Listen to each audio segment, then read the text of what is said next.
नमस्कार मंडळी, कसे आहात? नणंद वहिनी रेसिपीजमध्ये तुम्हा सर्वांचं स्वागत आहे. आज आम्ही बनवणार आहोत पाटवडी रस्सा, तेही अगदी सोप्या पद्धतीत. चला तर मग करूया सुरुवात.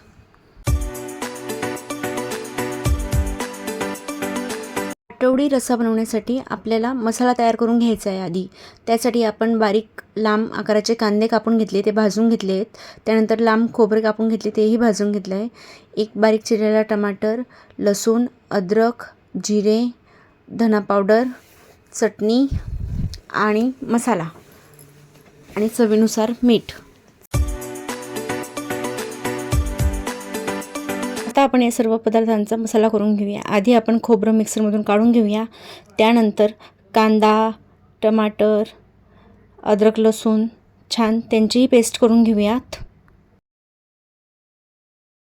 आता आपण चटणी, मसाला आणि धना पावडर वरून थोडी हिरवी कोथिंबीर घालून त्याची छान पेस्ट करून घेऊयात.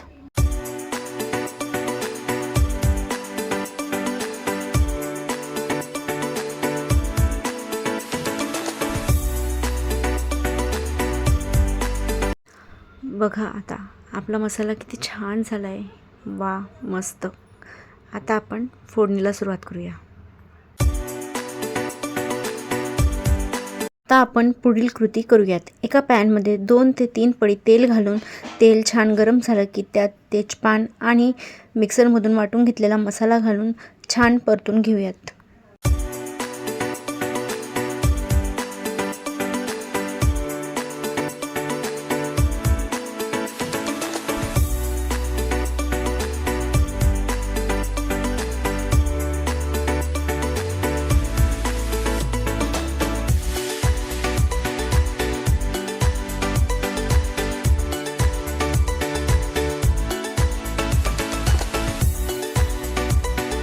अशा पद्धतीने आपल्याला मसाला छान भाजून घ्यायचा आहे. जोपर्यंत कढईतून तेल सुटत नाही तोवर आपल्याला मसाला छान भाजायचा आहे. त्यानंतर आपण त्यात थोडं पाणी घालून पुन्हा एकत्र करून घेऊयात. बघा ग्रेव्ही किती छान झाली आहे. आता आपण याच्यात थोडं गरम पाणी घालूयात आणि पुन्हा एकदा मिक्स करून घेऊया.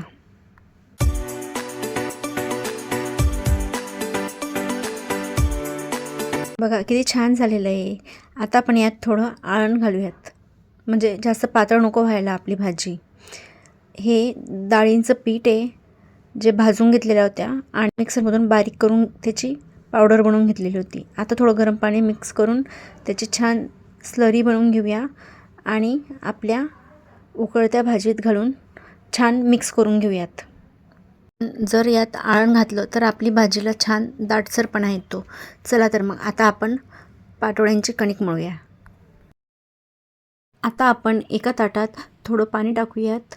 त्यात 1 चमची जिरे, अर्धी चमची ओवा, 1 चमची लाल तिखट आणि अर्धी चमची हळद आणि लसणाची पेस्ट.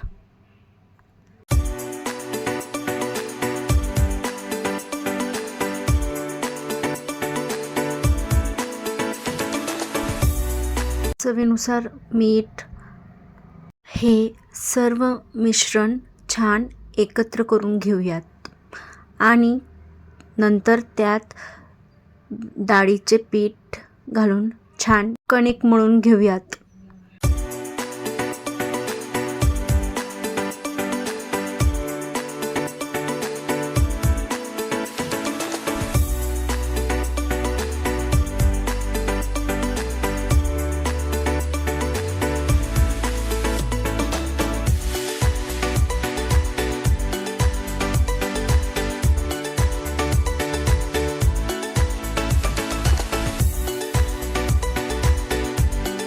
अशी आपल्याला घट्ट कणिक मळून घ्यायची आहे.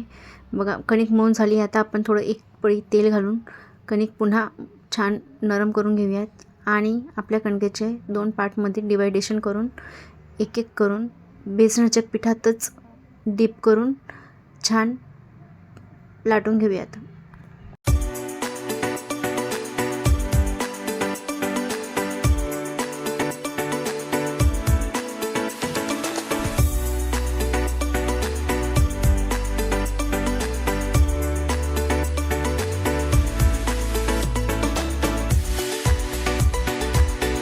पद्धतीने आपण छान लाटून घेऊयात. बघा, जास्त बारीकही नाही आणि जास्त जाडही नाही, मीडियम आकारात आपल्याला लाटून घ्यायची आपली पाटोड्यांसाठीची चपाती.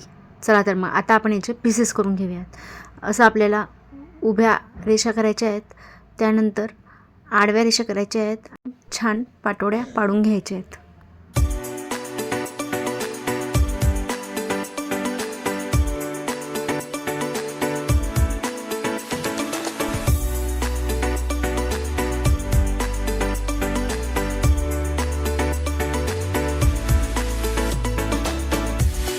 अशा पद्धतीने आपल्या संपूर्ण पाटोळ्या पाडून झालेल्या आहेत. आता आपण उकडत्या भाजीत सर्व पाटोळ्या टाकून घेऊयात आणि एकदा चमच्याने छान मिक्स करून घेऊया.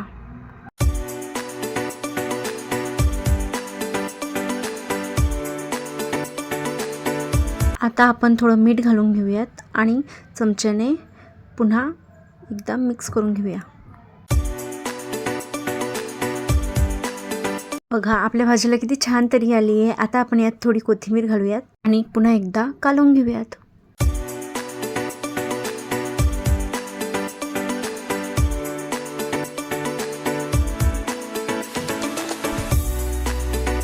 बघा, आपली भाजी किती छान रेडी झाली आहे. आता आपण याची प्लेटिंग करून घेऊयात. बघा, आपली पाटोळी रस्सा पूर्णपणे तयार झालेली आहे. चमचमीत आणि झणझणीत खूप छान सुगंध येतोय. तुम्ही पण अशाच पद्धतीने पाटोळी रस्सा करून बघा आणि आम्हाला कमेंटमधून कळवा. आमची रेसिपी आवडली असेल तर आमच्या चॅनलला लाईक, शेअर आणि सबस्क्राईब करायला विसरू नका.